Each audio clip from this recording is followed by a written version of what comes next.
Before the first shadow touched our hearts, there was only light.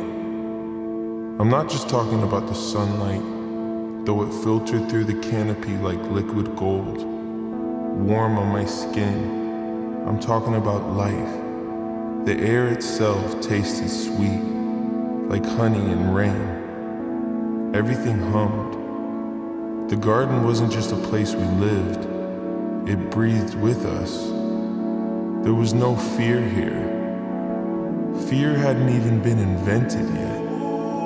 A lion, this massive, beautiful creature, would lean his heavy head into my touch.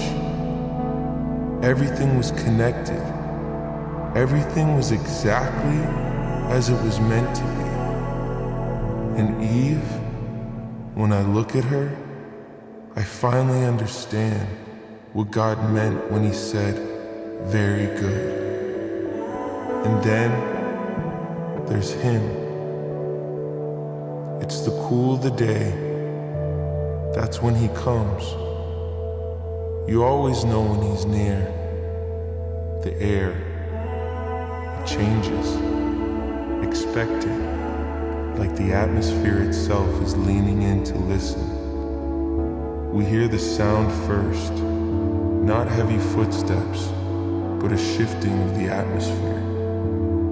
A weight of goodness moving through the trees.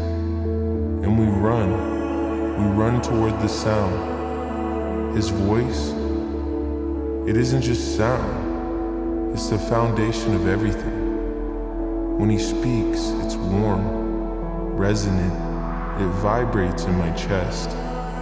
We talk about the colors of the water, why the monkeys chatter so much, what it means to be us.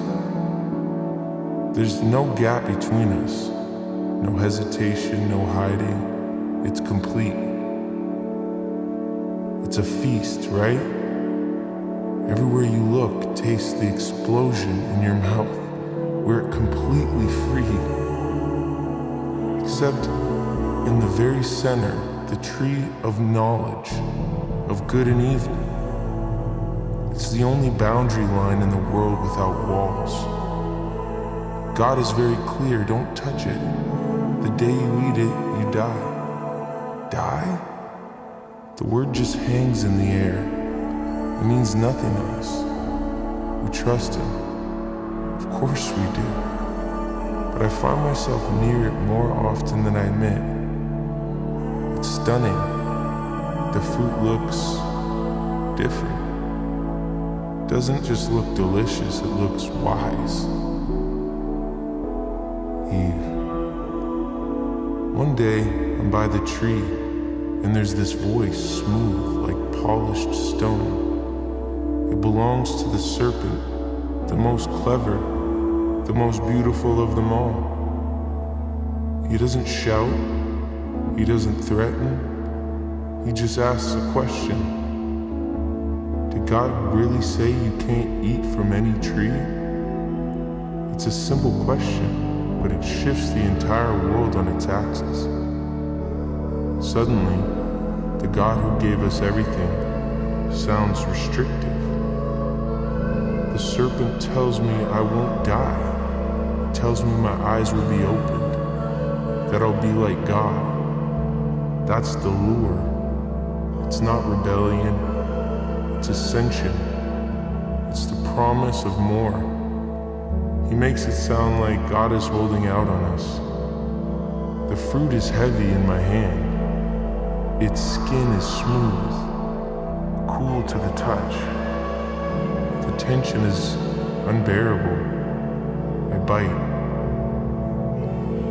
The taste isn't just sweet or bitter. It tastes like everything at once. The world tilts. She brings it to me. Her eyes are wild. My gut screams that this is wrong. My partner, my reflection, she is still standing. I trust her more than I trust the voice of God. I eat, and instantly the light fractures. It's like a mirror shattering inside my soul. The air turns cold. I look at Eve, she looks at me, and for the first time, really, for the first time, I see we are exposed, vulnerable, naked. This is shame. We scramble, panicked. We grab these big, rough fig leaves, stitching them together. They scratch my skin, they cover nothing. And then we hear it, his footsteps. The sound that used to mean love, that used to mean safety, now means dread. Absolute dread. We run, we hide in the thickest, darkest brush we could find, holding our breath. And then his voice. It's not angry, not shouting. It's worse, it's heartbroken. Where are you? He knows exactly where we are physically. He's asking where we've gone relationally, where we stand, trembling, covered in itchy leaves. The question comes, gentle but firm, what have you done? Did you eat the fruit? Is this where the fracture deepens, the break spreads? I look at the woman I love and I point, the woman you gave me, I blame her? I blame him? And I point to the serpent, he tricked me. The blame shifts faster and faster. We throw responsibility anywhere but ourselves. And the verdict comes down, the world is broken now, because we broke it. The ground will fight us, birth will be a battle, relationships will be complex, painful, and death. That word we didn't understand now has a shape, it has our shape. But then the strangest moment, he kneels down, he takes an animal, one of the creatures Adam named. It's the first death we witness, and he makes clothes for us, skins that are heavy, and they smell of loss, and they cover the shame. The fig leaves were our idea, the covering is his. It's this terrifying, tender moment. He's judging us, yes, but he hasn't abandoned us. But we can't stay. We've chosen knowledge over intimacy. He walks us to the edge of the garden. The air gets thinner out here. The ground is hard under my feet.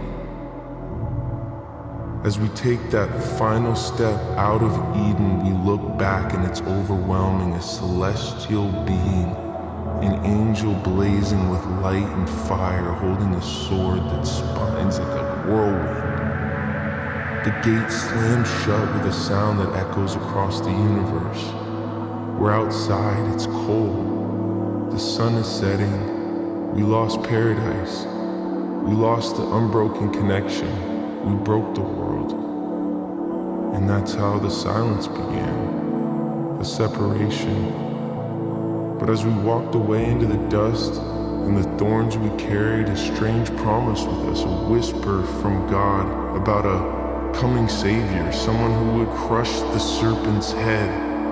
The door to the garden was closed, but the story of God, it was just the beginning.